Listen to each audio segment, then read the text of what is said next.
Kalu friend था। नमस्कार, देशभक्तों की पंचायत में आप सभी का स्वागत है।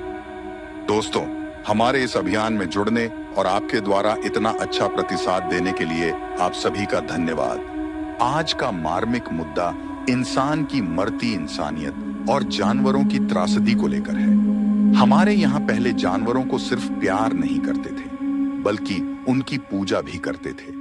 लेकिन आजकल कुत्ते बिल्ली पालना फैशन सा हो गया है। तभी तो जब उन जानवरों से मन भर जाता है या वे बीमार और बूढ़े हो जाते हैं तो उनको किसी सुनसान जगह पर मरने के लिए छोड़ आते हैं। कुत्तों के साथ तो इससे भी बड़ी त्रासदी होती है। लोग कुत्तों को अपने घरों से दूर सुनसान जगह में बांध आते हैं। वे बेचारे भूखे प्यासे रहकर अपने मालिक का रास्ता देखते रहते हैं।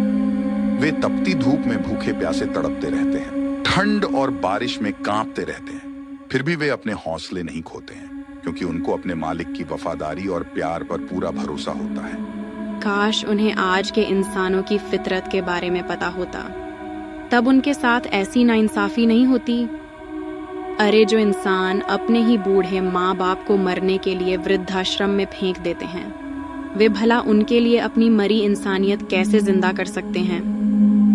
आप लोगों को हाल की एक घटना बताती हूँ। मुंबई से सटे ठाणे के एक पॉश इलाके की बात है। फॉरेस्ट डिपार्टमेंट की जगह पर बनी कई इलीगल बिल्डिंग्स हैं। पास में जंगल होने की वजह से कभी कभी जंगली जानवर आ जाते हैं और कुत्तों को उठा ले जाते हैं। फिर भी कुत्तों की संख्या कम नहीं हुई। बिल्डिंग में कालू नाम का आवारा कुत्ता घूमता रहता था। लोग उसको मारते और दुत्कार कर भगाते रहते। फिर भी वह सोसाइटी छोड़कर नहीं भागा, क्योंकि सोसाइटी के बच्चों से उसकी बचपन से दोस्ती थी। बच्चे उसको कभी कभार बिस्कुट वगैरह खिला देते थे। इसके बदले में वह उनकी गेंदें झाड़ियों में से निकाल लाता था, क्योंकि शाम के अंधेरे में झाड़ियों में अक्सर सांप बिच्छू दिखाई पड़ते थे। उस दिन भी बच्चे खेलने आए तो कालू भी आ गया और गेंद लाने का काम करने लगा। तभी वॉचमैन आया और कालू को भगाने लगा। बच्चों ने उसे रोका तो उसने बताया कल कालू को म्यूनिसिपालिटी की गाड़ी ले जाएगी। यह सुनकर सारे बच्चे उदास हो गए। एक बड़े बच्चे ने बताया कि वो लोग कुत्तों को जहर देकर मार देते हैं। यह सुनकर सभी बच्चे उदास हो गए और खेलना बंद कर दिए। सभी कालू के बचपन की सारी घटनाएं याद करने लगे। उन्हें पता भी नहीं चला कि एक तेंदुआ झाड़ियों से आ चुका था।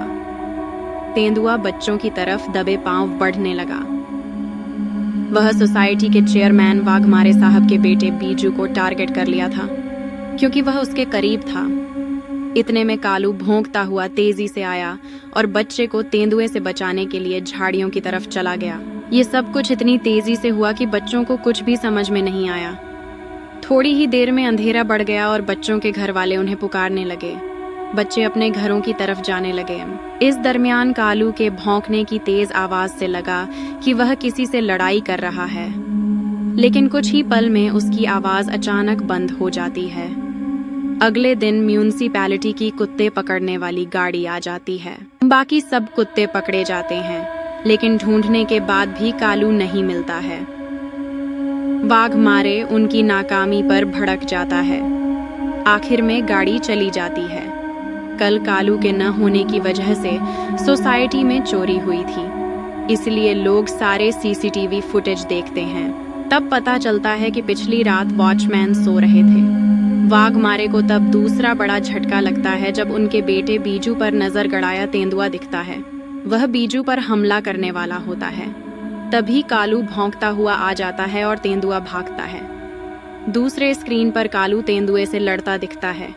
लड़ते हुए वह लहूलुहान होता है। बहुत जल्द तेंदुआ कालू को दबोच लेता है और चला जाता है।